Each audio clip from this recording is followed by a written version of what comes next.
chair of DRW's PAMI Advisory Council, or as we call it, the PAC. On behalf of our council members, we're happy to have you join us. I also want to welcome, is Leah on? Oh, there she is. Hi, Leah. Leah Kitts, who is our DRW's Executive Director. Thanks for your support, Leah. You want to unmute and just say hey? Hey.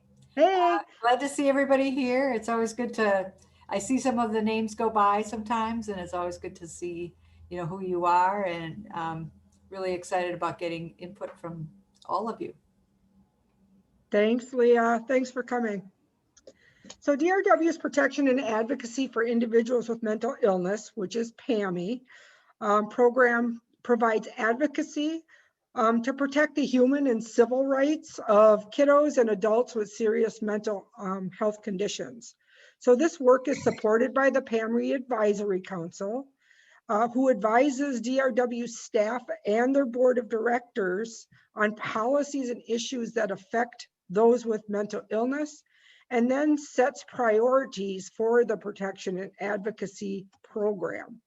So the purpose of this virtual session is for you to learn about DRW's advocacy assistance for people with mental illness. It's to share ideas and thoughts on the support and the resources that's most needed for people with mental health needs. And it provides a chance for you to offer suggestions on priorities that DRW's mental health advocacy that we can work on. So we're going to be recording the session and sharing it on our website, so it's available to people that couldn't attend. This is our first virtual event, so we appreciate your patience and your grace in anything that may or may not occur with the technology part of it. So our meeting rules were in the agenda. You should have received a link in your email confirmation. There's also that link that was put in the chat. I'm just going to go over a little bit of the ground rules. Just mute yourself if you're not speaking during the presentation. If you have questions for our speakers, please go ahead and type them in the chat box, and we can share those questions with the speakers. For agenda item 4, we're going to call on people, so you can raise your hand in the camera if you have your camera on, or there's an option under the reactions button. Let me see. Yeah, reactions button on mine is on the bottom. And you can raise your hand that way too. So again, if your camera's on, go ahead and raise your hand. If it's not, you can go ahead and raise that hand through that way. If you have connectivity issues, if you notice that you're having issues staying on, sometimes it can help just to turn your camera off. So this training is live captioned. Again, to use that captioning on the bottom, I believe, right, is the closed captioning. And it'll show the subtitles. You can click the view full transcript to see the captions on the right side of the panel. If you need support, go ahead and put it in the chat box. The first part of our program is sharing information with you about DRW's mental health advocacy assistance. So I'll turn it over to DRW attorney Melanie Cairns. A reminder, put your questions in the chat and we'll ask a few after Melanie gets done speaking. So Melanie, if you want to take over.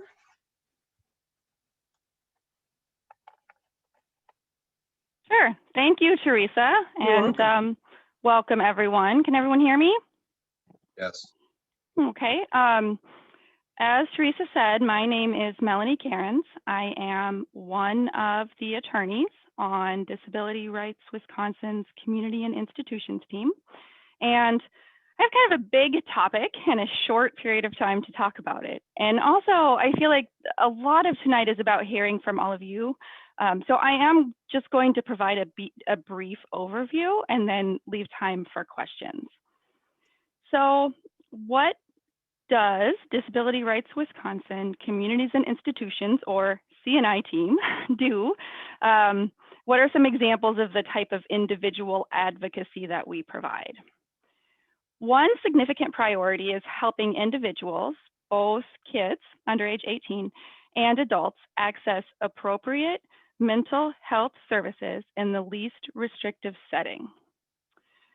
So just as an example, we may get a phone call from parents who have a child age, I don't know, say age 12, who has a mental health condition and perhaps also has a diagnosis of autism, has been having increasing aggressive behaviors at school or in the community or at home, and the parents just feel lost. They don't know what to do. They may be getting some services, but they don't feel like things are getting better, and they're really not sure what to do. So our job is to find out where is this child now? What types of services is the child already getting? What programs is the child enrolled in? Are those working? And what programs have been tried? What programs might be available that haven't been tried? And how can the, I guess, different systems in the child's life work together a little better? So sometimes you might see, or I'll see, a child who is been part of the juvenile justice system and is also getting some level of special education and is also enrolled in the CCS, the Community Support Services, or the Comprehensive Community Services Program. But the different case managers for the different programs don't work together, don't communicate with each other.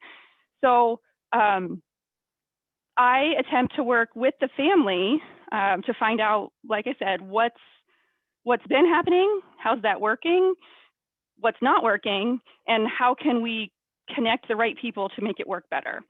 And I think that one of our main goals, or I know that one of my main goals, is to help both the child and the parent have a voice in the system. And sometimes that involves being in that role of interpreter more than anything else. I find that professionals at the different types of systems that individuals are dealing with sort of speak their own language, and there's like a different set of acronyms and a different sort of lingo that families often they're talking like they're just not matching up in the way they're talking to each other. And sometimes just playing interpreter, oh, well, when your case manager says this, what they mean is that, can go a long way, and helping coach people to use that voice and make sure that they're hearing and getting connected the best they can. So we don't just do that with kids. We also help adults access appropriate community services. We get phone calls from people saying, I have a case manager, they don't call me back. I don't even know what program I'm in. I'm not getting any help. And we do the same thing, sort out what program is the person in, who is their case manager. Sometimes people want to request additional services. Sometimes people want to switch programs or switch case managers. We help sort that stuff out. Within sort of that general category of accessing appropriate community services, we also assist with discharge planning at times. And that's very similar, or even the same type of work, but where the youth or the adult is in an institutional setting when they contact us. So I guess going back to the example of the 12-year-old. So we have a 12-year-old young man who is having this sort of issues with increasingly aggressive behaviors, but he has also had multiple short-term acute psychiatric hospitalizations. And so he's about to be discharged, and parents are being told all kinds of things. They're being told, you should get him into residential. They're being told, you know, you should do this, you should do that. And so again, we help connect to community services. Our role, if what the family is looking for is a more residential services or institutional services, there we generally just provide general information because our focus is on the community-based services, not on the residential or institutional services. See, how am I doing on time? It's a short period of time. Okay, so moving on to sort of the next general topic in helping with individual advocacy. We investigate allegations of abuse or neglect against individuals with mental illness in institutional and community settings. Another thing that we do is advise about patient rights in the community and inpatient settings and assist with grievances. And here, what I'd like to talk about just a little bit, and I've got my crib note sheet here on the side, is Wisconsin has what's called a patient rights law or a client rights law. And this does apply to all individuals who are receiving treatment for mental illness, developmental disability, or substance use. And it can be found in the Wisconsin statutes at section 51.61, and it can be found in the Wisconsin Administrative Code, chapter 94. Now that's just the legal jargon, but basically it's a list of rights that anybody who is receiving services for mental illness, developmental disability, or substance use should have. And it also provides a grievance procedure and a certain system, like any treating provider should have a grievance procedure, and the grievance procedure should meet all of the requirements spelled out in chapter 94. So what I find a lot is individuals, particularly in community services, are not aware that there is this grievance procedure or that they have these rights. And sometimes, if not frequently, the providers are also not aware that they are supposed to have this grievance procedure. So that has kind of become a greater area of advocacy, is people at DRW helping individuals understand that they have these rights and how to file a grievance if they believe that one or more of them have been violated. And then helping the provider understand that this is something that they need to have and that they need to take seriously. Am I out of time? Or do I have a bit more? You have a bit more, Melanie. You're doing great. So you're covering a lot. So keep it up. Yeah, and I get talking really fast, and then I kind of lose track of myself. And I actually really like doing this in person, doing outreach, but I do not like it virtually. So hopefully I'll have the chance to do this again with all of you, and we can all be in person again.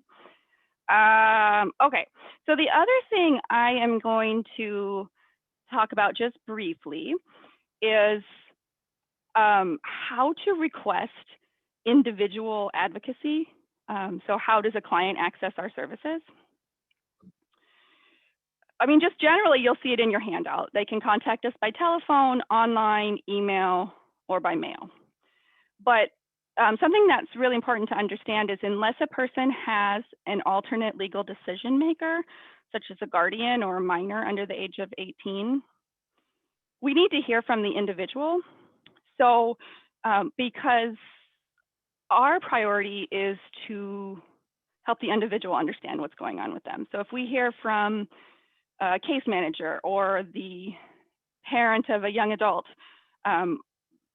most likely that person will be told, have your son or have your client contact us back. Now, we do work with people who had difficulty reaching out to us to try to get connected, but that individual is our client. Even when a person does have a legal decision maker, we still are focused on what is the individual's desire in the situation as much as we can focus on that. All right, am I probably out of time now? Yeah, thanks, Melanie. I think we have time for some questions, but also I think Kit wanted to Kit said she wanted a few minutes about priorities, and because that's always so tough. So take it away, Kit. Yeah, hi, I'm just interjecting here Melanie's had us down at the nitty-gritty level of what's going on with people, which is good, because that's what it always boils down to, but I'm gonna zoom back up to the 30,000 foot level for a second, just to backtrack a little bit. The PAMI program, for those of you who may not know that acronym, is the Protection and Advocacy for Individuals with Mental Illness. It's a federal grant that we get from Congress every year, along with a number of other categorical grants that about different disabilities. So we have one for traumatic brain injury, we have one for developmental disabilities, and they all come together for us to be the P&A. So in the PAMI program, which is what we're specifically talking about, we have federal rules as well as a statute that tells us, it gives us a little bit of guidance on which way we have to go, and what we can do and what we can't do, because there's only, I mean, you're looking at, well, with Melanie and Mike and, you know, me a little bit, you're looking at a huge part of our capability in PAMI activities. We do have a number of advocacy specialists who aren't probably on the call tonight. So we have to be very selective in what we choose to focus on. And that's what our priorities are, basically, is there are focus areas. And every year we go through a planning process where we try to, although a good portion of what we do is going to be the same from year to year in terms of the overall, we're going to concentrate on abuse and neglect in mental health facilities and jails and prisons, for example. We might look, that's still an awfully broad area. So we might look at, well, let's focus on restrictive housing this year. Let's focus on getting an accommodation for a programmatic, something that's a barrier to someone getting in a program that'll help them get earned release or whatever is going on. So we may still do some sifting and winnowing beyond that. We've been given direction by our federal statute and regulations that we have our number one priority should always be abuse and neglect and institutional issues like patients' rights, Olmstead, which is short for a Supreme Court case that talked about getting people out of restrictive settings and into less restrictive settings in the community. So we have some general ideas about what is our main focus areas, and there are institutions and less restrictive environments, getting communities, the other flip side of that, getting people community services when they're in the community or leaving an institution so they can have appropriate supports, and increase the chances of being successful in the community. We also do some work on special education for individuals. We focus that mostly for PAMI's sake, in that case, on people getting expelled or de facto, actually ending up without getting a free appropriate public education. So, and civil rights, we do a lot of work in with the ADA and employment and housing under the Fair Housing Act. Those are all some areas that, because we look at that as, I'm sorry, if you hear my dog snoring in the background, I'm sorry about that. He snores loud and constantly. But in the civil rights area, we do a lot of work on Chapter 51 and what are the rights for people at Chapter 51. However, our regs also say we're not supposed to be doing commitment hearings, because that they believe that there's other sources, and I'm sure if I could see Colleen Ball on the call who can testify to the fact that there are other sources for people to help them with a commitment hearing, but we do get involved at the policy level when it gets up on appeal. So there's lots of little things. It's a collection of those that we come together and call our priorities. Some of them are pretty consistent, some of them change. every year, depending on what's going on in the community. And that's where we rely on folks from the community to let us know through our surveys, through attending events, through however, just emailing or putting something on our Facebook page or website as to what their ideas are for the issues that need to be addressed, that are the most relevant for individuals with mental illness in whatever context and setting they are in. There are some things that we have decided that we don't do, like we don't help people apply for Social Security and, or SSI. So we're trying to come up with a list of things that it gives you a sense of what we do and what we don't do, so that the referrals that you folks make, no one wants to give a bum referral. We know that. So we're looking for ways to help give you a sense of what we do and what we don't do, because we always get, literally thousands of requests for assistance that we can't fulfill the way the person always wants an attorney or an advocate. They don't want a little, information and another phone call to make. So I just wanted to give you the overview, a little bit more of the PAMI program in general, because Melanie's down with dealing with the calls and the people and what's going on with them, and so is Mike in a different area. So I just Thank you, Kit. Thank you, Kit. Say, are there questions in the chat? Yeah, I'll start from the oldest one. So I believe this is from Harley. What is the progress on the individuals in the prison systems that need help mentally and physically at an old age?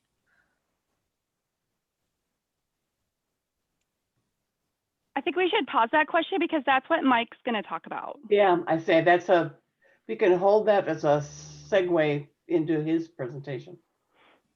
What program is designed for individuals with comorbidity, developmental disabilities, and mental health? How do you work with someone with ID and MH who is being bullied in institutional settings? And that question is probably for me. So it's a tough question for a couple of reasons. And I often say, well, the answer to that question is it depends. So it depends on whether we're talking about a child or whether we're talking about an adult over the age of 18. And it also depends on the severity of the person's symptoms and the county in which they live, because some programs are available in some counties and not others. So that's sort of a general answer to the first question. As far as working with someone with an intellectual disability and mental health who is being bullied, we would provide advice and information about the client rights process, and how to file a grievance would be generally where that would start. Have you been involved with abuse in regards to intervention during crisis by law enforcement?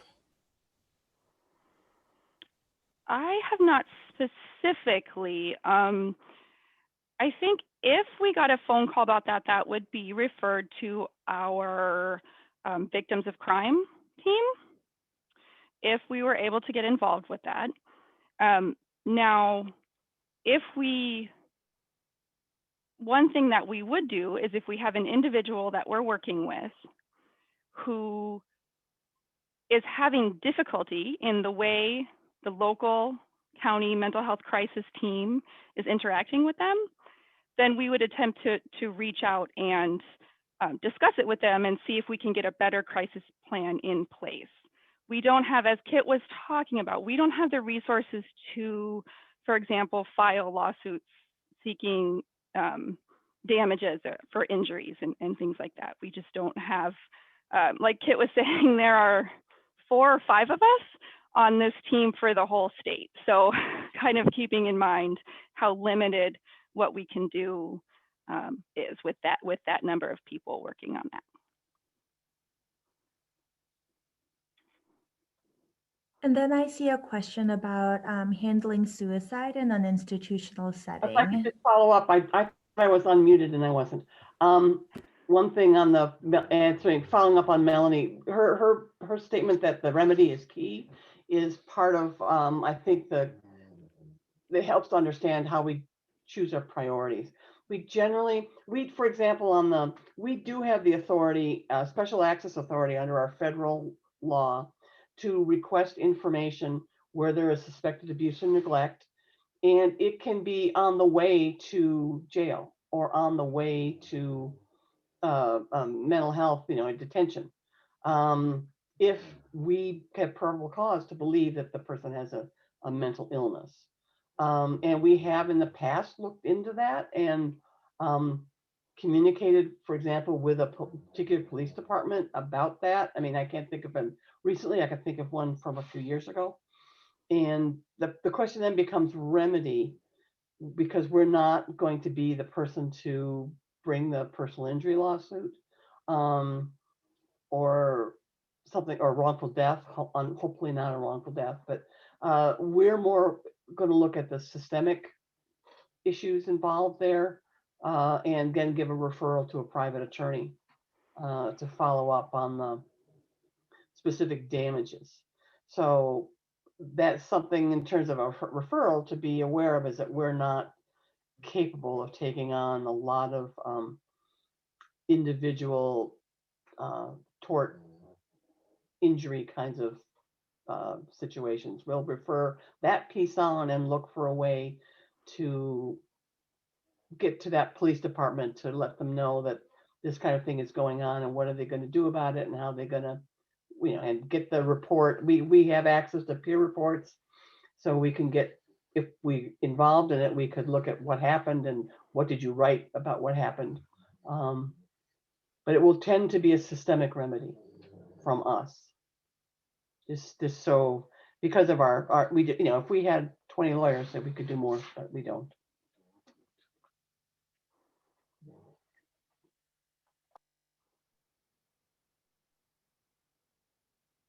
Are we good, Say?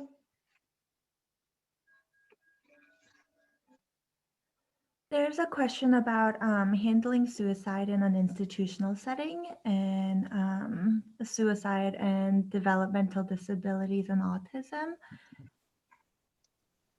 I wonder if people who ask the questions can maybe provide a little more specifics. So I'm just wondering what you do if you're being a peer support for someone with autism and they're having suicidal thoughts, like, because people with autism are extremely literal. So I'm just wondering what you can do as a friend to help that person get through their depression and stuff like that. Well, I'll start in here. The first thing I have to say to remind everyone is that we're a legal resource. We're not, none of us are clinicians. So our ideas are, probably no better than anybody else's, and would not want to hold ourselves out as being able to, to have any clinical thing to say about that. I think that it's important that the person get support and have someone who's there at their side to help them work through what needs, what they need to, and then move on to including making that bigger and maybe including a therapist or someone that they've been working with. But I think there are a lot of folks that have a lot of suggestions on that, and I can see Crystal Hester from NAMI just turned her camera back on, and she might have a good resource for you. Yeah, well, you can always send folks our way, and we have this really beautiful relationship with DRW in the sense that NAMI is here to provide peer support and that family support and advocacy. So we're more so on that end, where DRW provides us with a lot of the resources that we don't have. We don't have legal advocates or attorneys or folks like that work for us. So we're kind of on the support side of things, things and making sure that people have appropriate resources and they can get hooked up with our 28 local affiliates. And I see Anna and Nami Greater Milwaukee are on here. So we have 28 local affiliates around the state that provide free support groups and educational classes. So we all kind of lean on one another. But if there's ever folks that, you know, they just have some questions or they're going through something rough, you can always send them my way and we'd be happy to hook them up with our local affiliates. So thanks, Kit. Awesome. Thanks, everyone. Melanie, thanks so much. Again, we are recording the questions. So if you have more questions, go ahead and plop them in the chat. I want to welcome our next speaker, Mike Sukop, who will discuss the advocacy assistance in DRW's criminal justice program. Again, go ahead and put your questions in the chat while he's speaking. And then we'll ask a few questions of Mike when he is finished. Mike? Hi, everyone. Let me start. I have a presentation. I don't know if everyone can see that. Are people able? Nope. Not yet, Mike. Okay. Let me just give this one more try. Let's see. Oh, there we go. You got it. Okay. So, welcome everyone. I'm here to talk a little bit about the criminal justice program. That's primarily what I do at DRW. I'm a staff attorney, and I talk to people who are primarily what a lot of my work is talking with people who are in prison and jail about disability related issues. And hopefully in the time that we have, I can talk about some of the issues and priorities that our program, the criminal justice program, focuses on. Kind of to give an overarching principle about our priorities, we want to pursue issues that involve increasing the deflection of individuals away from the criminal justice system, as well as improve treatment for individuals who are involved in the criminal justice system. So I would say that some of the big parts of that that I work on, most of the work that I do involves issues surrounding abuse and neglect of people with mental health needs in prison and jails. And this isn't an exhaustive list, certainly, but people often contact us about accessing mental health services, as well as use of isolation, segregation while in jail or prison, circumstances involving the use of restraint, as well as I would say another area is access to programming and services in prison for people with mental health needs. And I'll get into some more specifics about that. But a lot of our priorities derive from these areas. So what do I and other people at DRW do to further our work on these priorities? And Kit and Melanie already talked a little bit about some of these, but one thing is information referral. People often contact us in prison about having an attorney to file a civil suit, and they certainly may have rights or claim rights violations or a claim, but we don't have the resources to do that. So I do my best to try and provide information about how people might be able to do that. Also referral, like Kit mentioned, we don't do benefits. We don't provide benefits, but another common question is, you know, someone's about to get coming up on their release date and they need help or want some assurance that they're going to have benefits set up. And we can provide referrals for other agencies that do that. The bulk of our work involving individual case advocacy is, depending on the issue, I can get records, prison records. This again is mainly for people who are in prison, but to get prison records, to see about what the specific issue involved. I might be able to contact prison staff to resolve the issue. There's also providing people with some self-advocacy advice about navigating the grievance process in prison, as well as how to ask for accommodations. Systems advocacy is something else that our agency is involved in with the criminal justice program. I am part of or I participate in the criminal justice committee on the Wisconsin Council on Mental Health. We also meet regularly with officials in the Department of Corrections, including Secretary Carr. And that's an opportunity to bring the concerns that I hear about to stakeholders and DOC staff to move along and make progress on these priorities. Investigations, Kid also mentioned a little bit about this, but if we have reason to believe there's been abuse or neglect, we have unique authority to get access to records. And I would say another area of investigations is not necessarily abuse or neglect, but if we feel like there is an issue that is affecting a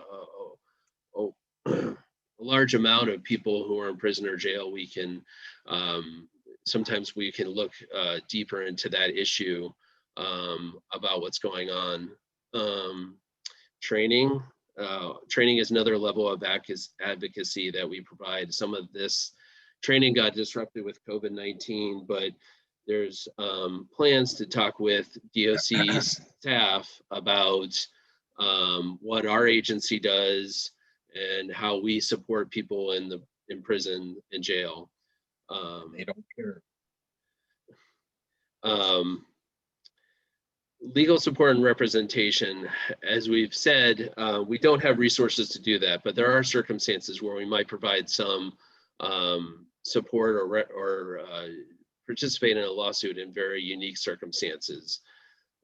So those are the ways that we address our priorities, and let me try to get into some specifics in the areas of prison, jail, police, and juvenile justice.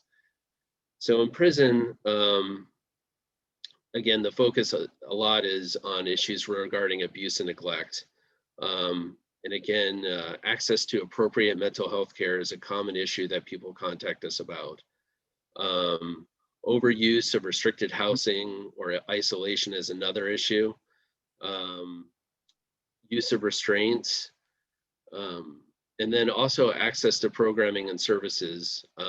Like I said, people have contacted us about getting set up with services when they're released, but there's also been issues with programming. People have contacted us about being denied going to minimum security settings and some of the program that goes along with that due to mental health needs.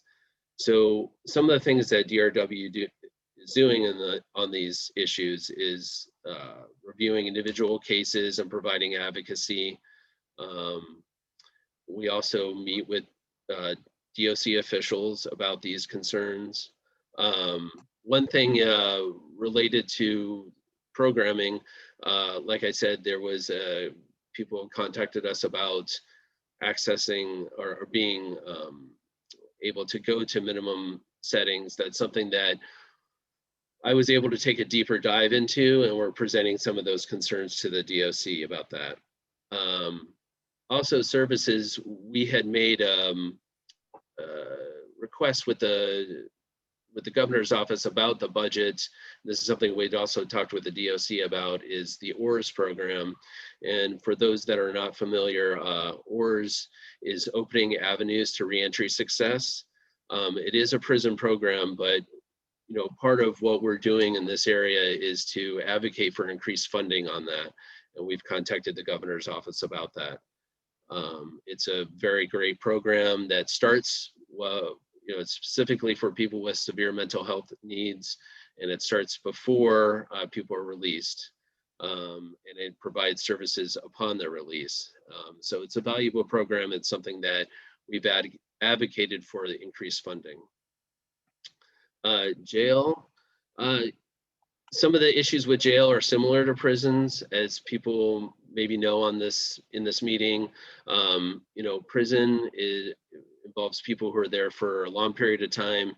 Jail population comes and goes while people are waiting to have their criminal case resolved.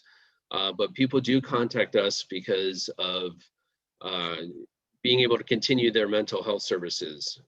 Going to jail obviously is many things, including a severe disruption to their life, as well as the mental health medications or psychiatric care that they have been receiving. People have also contacted us about the use of force by jail staff. And there have been instances that we've looked into where death has occurred. So some of the things that we're doing are reviewing individual cases when people contact us about use of force or being unable to see a psychiatrist. That's instances where I'm able to get records and try to provide as much advocacy as I can.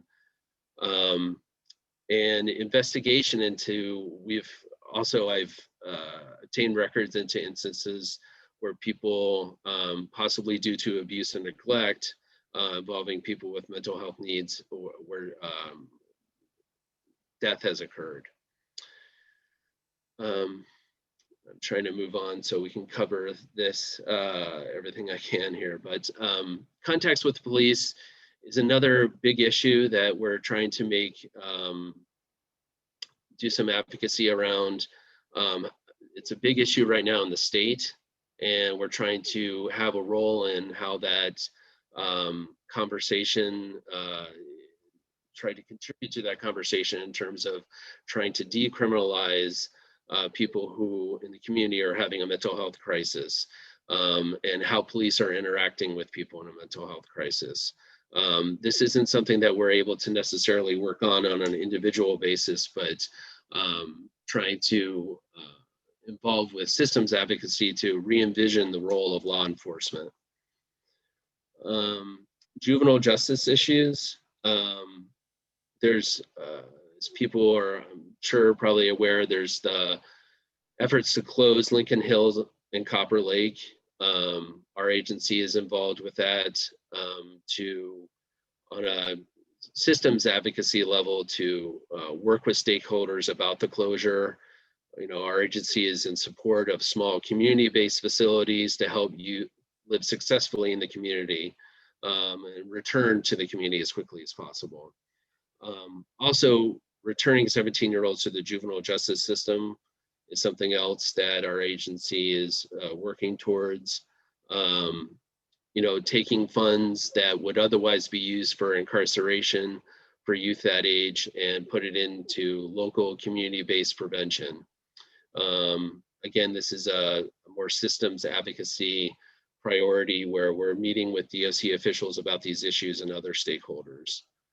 To try and sum up, Kit was talking about referrals, and I would say that if, in terms of the criminal justice program, good referrals involve the conditions of confinement. If people are having issues with access to medication or treatment, programming services, or if they've been victims of abuse or neglect while in custody, these are the types of issues that we can look into further. Like I said, we can't help with release. Sometimes people will contact us about that, or suing the jails or prisons. But if it involves conditions of confinement, that is something that we can possibly look further into for advocacy. And I think those are the topics I wanted to make sure we covered.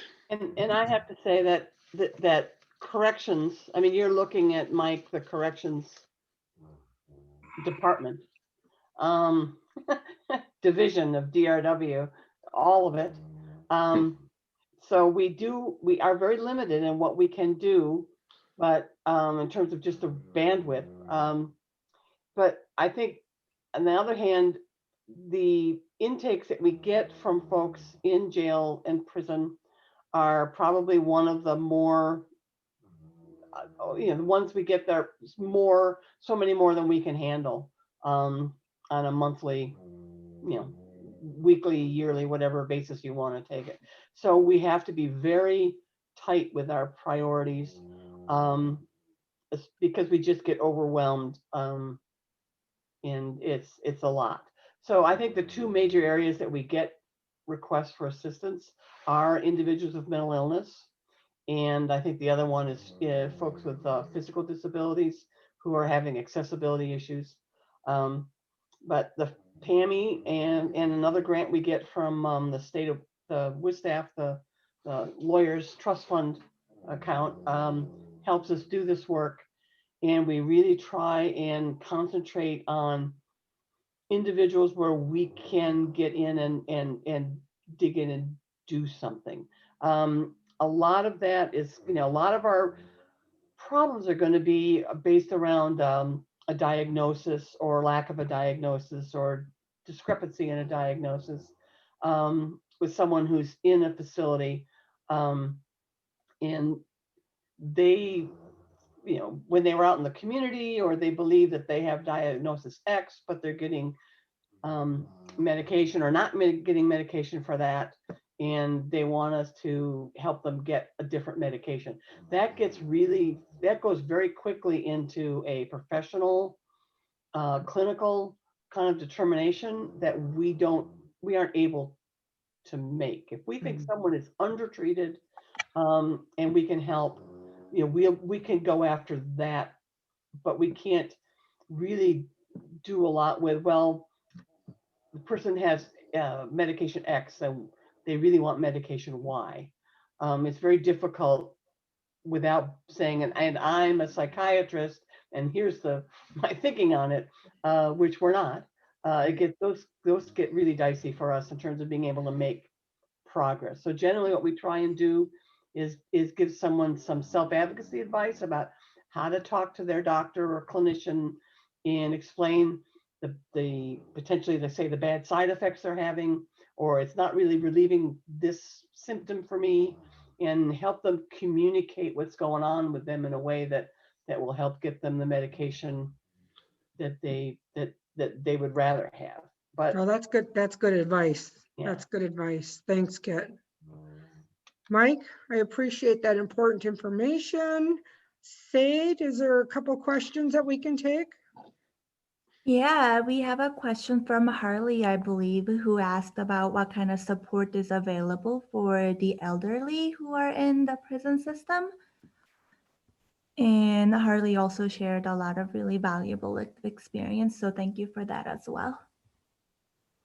Well, in order to be eligible for DRW P&A, you have to have one of the eligibility criteria for one of the programs. In the case of PAMI, you have to have a diagnosis from a state licensed mental health provider. And so being elderly doesn't qualify you for the PAMI program. And we have that's one thing that the feds are very strict and always looking over our shoulder to make sure that we are using our PAMI funds to serve PAMI eligible individuals.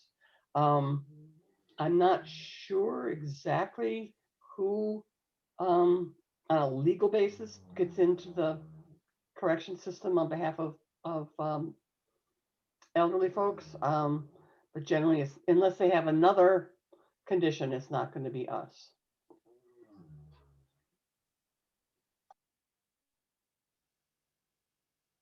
And then we have a question from Kimberly.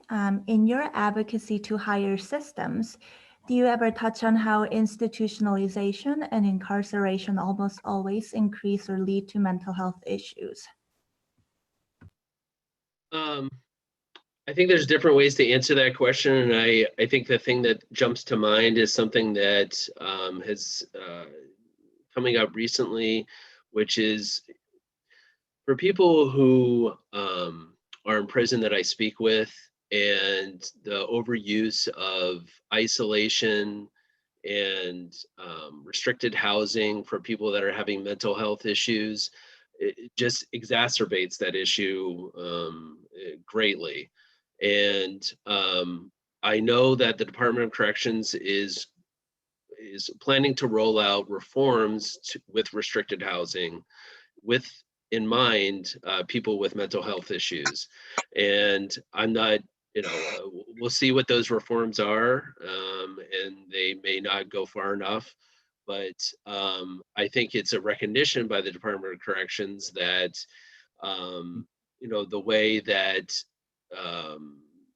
incarceration and how people with mental health needs are handled makes the situation worse. So that's certainly it's a large issue, and it's a reason why that's one of our priorities is the overuse of isolation and segregation of people with mental health needs.